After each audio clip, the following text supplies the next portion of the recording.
एक बार भगवान शंकर ने माता पार्वती जी से जुआ खेलने की अभिलाषा प्रकट की। खेल में भगवान शंकर सब कुछ हार गए।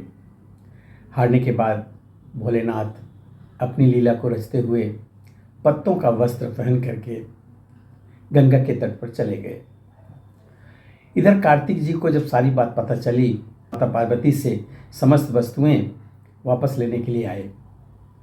इस बार खेल में पार्वती जी हार गई तथा कार्तिकेय शंकर जी का सारा सामान लेकर वापस चले गए।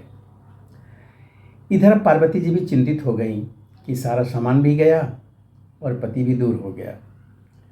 पार्वती जी ने अपनी व्यथा अपने प्रिय पुत्र गणेश जी को बताई। मातृभक्त गणेश जी स्वयं खेल खेलने शंकर भगवान के पास पहुंच गए।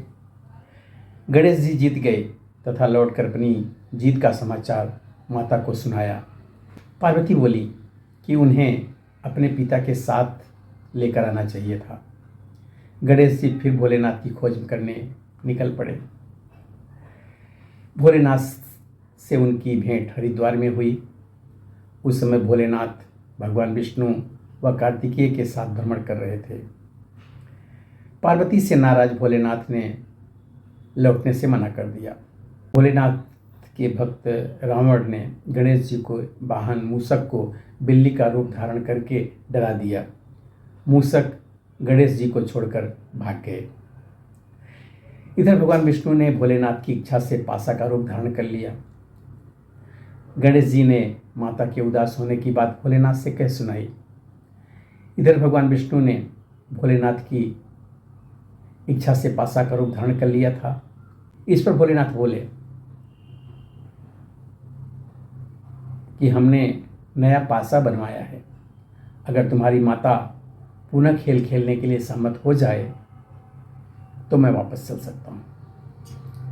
गणेश जी के आश्वासन पर भोलेनाथ वापस पार्वती के पास पहुँचे तथा खेल खेलने को कहा।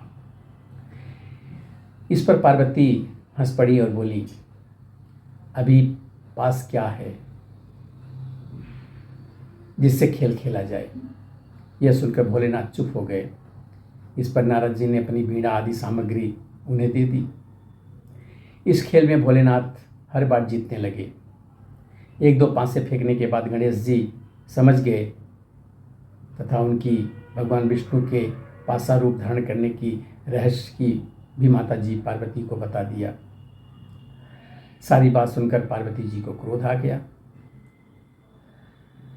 रावण ने माता को समझाने का प्रयास किया पर उनका क्रोध शांत नहीं हुआ तथा क्रोधवश उन्होंने भोलेनाथ को श्राप दे दिया कि गंगा की धारा का बोझ उनके सिर पर रहेगा। नारद जी को भी एक स्थान पर न टिकने का अभिशाप दे दिया। भगवान विष्णु को श्राप दिया कि यही रावण तुम्हारा शत्रु होगा तथा रावण को श्राप दिया कि विष्णु ही तुम्हारा विनाश करेंगे।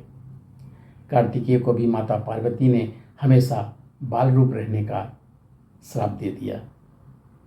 तो मित्रों, जुआ चाहे देवता खेलते हों, चाहे मानव खेलते हों, चाहे दानव खेलते हों, जुआ तो जुआ ही है और वो विनाश ही देती है। अच्छा कुछ उससे हो ही नहीं सकता। इसलिए जुए से हमेशा दूर रहना चाहिए। धन्यवाद।